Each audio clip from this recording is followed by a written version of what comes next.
मैं रीना आपका exam what may स्वागत करती हूँ और मैं आपको हिंदी साहित्य पढ़ाऊंगी। आज का हमारा जो टॉपिक है वो हिंदी साहित्य का काल विभाजन और उसका नामकरण है। तो चलिए हम बिना वक्त जाया किए आज की क्लास को शुरू करते हैं। तो अगर मैं आपको बताऊं कि हमने पहली क्लास में क्या पढ़ा था, तो हिंदी साहित्य क्या होता है उसके बारे में हमने जाना, और हिंदी साहित्य इतिहास लेखन की परंपरा किसने शुरू की थी उसके बारे में हमने जाना।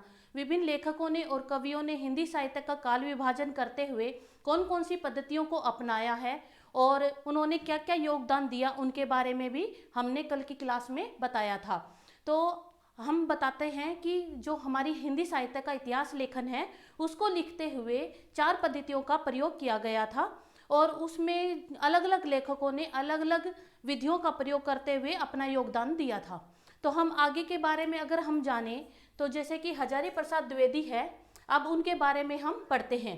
तो आचार्य हजारी प्रसाद द्विवेदी ने अपना इतिहास लेखन लिखा और उन्होंने इसको 3 भागों में भी बांटा था और अलग अलग ग्रंथों की भी इन्होंने रचना की थी हिंदी साहित्य लेखन परंपरा की निर्वाह करते हुए। जैसे कि इनकी जो प्रथम रचना थी वो हिंदी साहित्य की भूमिका थी जो 1940 में प्रकाशित हुई थी। तो हिंदी साहित्य का आदिकाल, हिंदी साहित्य का उद्भव और विकास, अलग अलग ग्रंथों की इन्होंने रचना की थी। तो इन्होंने क्या किया, हिंदी साहित्य को 4 काल खंडों में प्रकाशित किया, उनको अलग अलग भागों में बांटा, 4 भागों में, और उनको अलग अलग नाम भी दिए हैं। जैसे कि पहला उन्होंने दिया आदिकाल, और इसी ये जो आदिकाल है ये काल बहुत ही विवादित रहा है। अलग अलग लेखकों ने इसको अलग अलग नाम दिया है। जैसे कि आचार्य रामचंद्र शुक्ल है, उन्होंने इसको वीरगाथा काल नाम दिया, और अलग अलग लेखकों ने भी इसको अलग अलग नाम दिया है जिसके बारे में हम आगे की क्लासों में पढ़ेंगे। दूसरा काल इन्होंने भक्ति काल को रखा, तीसरा रीतिकाल को, और चौथा इसने आधुनिक काल को रखा। इस प्रकार से इन्होंने 4 काल खंडों में अपना एक काल विभाजन किया है। अब आगे के बारे में अगर हम कहें कि आचार्य हजारी प्रसाद शुक्ल जो थे वो इनके सबसे बड़े आलोचक थे। किसके? हजारी प्रसाद द्विवेदी के। उन्होंने जो भी ग्रंथ लिखे हैं आचार्य रामचंद्र शुक्ल ने, उसका किसी न किसी प्रकार से इन्होंने आलोचना ही की है, और इसी आधार पर हम कह सकते हैं कि आचार्य हजारी प्रसाद द्विवेदी जो थे वो आचार्य रामचंद्र शुक्ल के सबसे बड़े आलोचक भी थे। और सबसे पहले अगर हम बात की जाए तो आचार्य हजारी प्रसाद द्विवेदी ही ऐसे लेखक थे जिन्होंने वीरगाथा काल को आदिकाल नाम दिया है। उसके बारे में अगर हम कहें कि जो इन्होंने अब्दुल रहमान जो कवि थे उसको सबसे प्रथम हिंदी साहित्य का कवि भी माना है।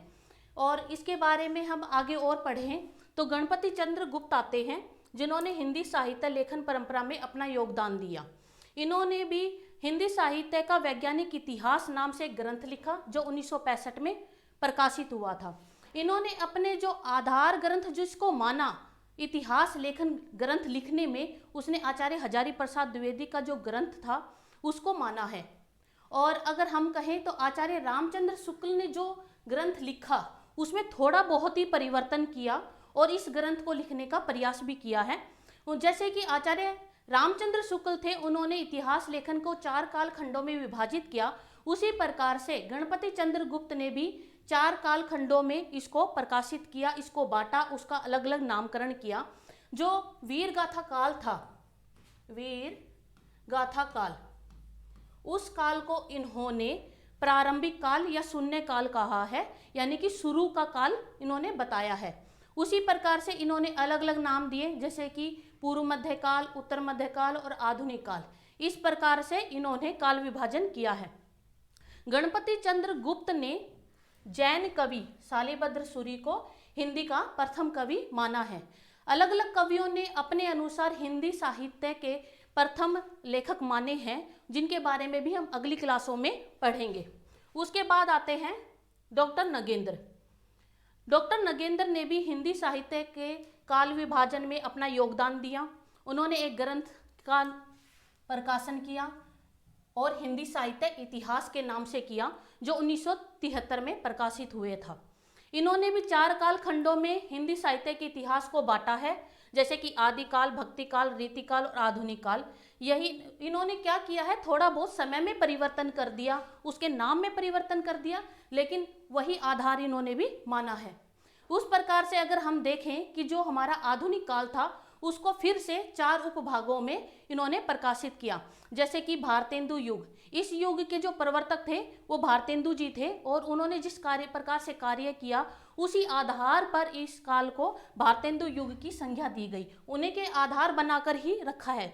जैसे कि पुनर्जागरण काल था, लेकिन भारतेंदु जी के कार्यों को देखते हुए, उनके प्रयासों को देखते हुए उन्हीं को ही इस युग का प्रवर्तक माना और उसका नाम भारतेंदु युग रखा है। उसी प्रकार से जागरण जो सुधार काल है उसके जो प्रवर्तक थे वो महावीर प्रसाद द्विवेदी थे और उन्हीं के नाम पर ही इसको द्विवेदी युग रखा। फिर हमारे छायावाद युग का नाम रखा गया। फिर छायोत्तर यानी कि उसके बाद का जो काल है उसको छायावाद के बाद का काल नाम रखा गया है। इनमें अलग अलग लेखकों ने अपने अलग अलग कार्य किए हैं जिसके बारे में हम विस्तार से आगे की कक्षाओं में पढ़ेंगे। फिर है राम स्वरूप चतुर्वेदी।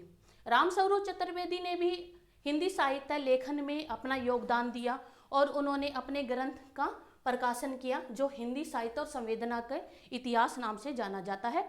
इसका प्रकाशन 1986 ईस्वी में किया था।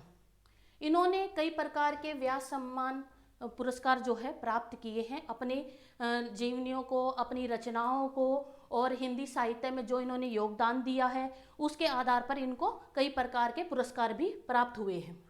उसके बाद अगर हम देखें तो डॉक्टर बच्चन जी आते हैं जिन्होंने भी हिंदी साहित्य में अपना विशेष योगदान दिया है और इन्होंने भी काल विभाजन किया, उसको भी हिंदी साहित्य इतिहास को 4 कालखंडों में प्रकाशित किया।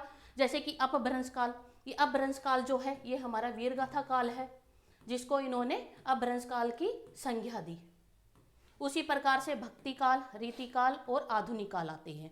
तो हमने जब ये पढ़ा है तो उस आधार पर हम कह सकते हैं कि हिंदी साहित्य को ज़्यादातर जो लेखक हैं उन्होंने 4 कालखंडों में रखा और उसका अलग अलग नाम दिया है। ज़्यादातर तो अगर देखा जाए तो जो भक्ति काल, रीति काल और आधुनिक काल सब ने इसी काल को रखा है। जो ये हमारा वीरगाथा काल है उसको अपने अनुसार अलग अलग नामों से उन्होंने रखा और अपना कार्य किया है। तो हम इनके बारे में आगे की जब कक्षाएं होंगी तो उनके बारे में सबसे डिटेल में देखेंगे कि कौन सा काल कैसे था और इनके विचार कैसे थे, लेखक कैसे थे और किस काल में कौन कौन सी रचनाएं हुई हैं। इन सब के बारे में भी हम अगले की क्लासों में पढ़ेंगे। तो चलो कल मिलते हैं हम।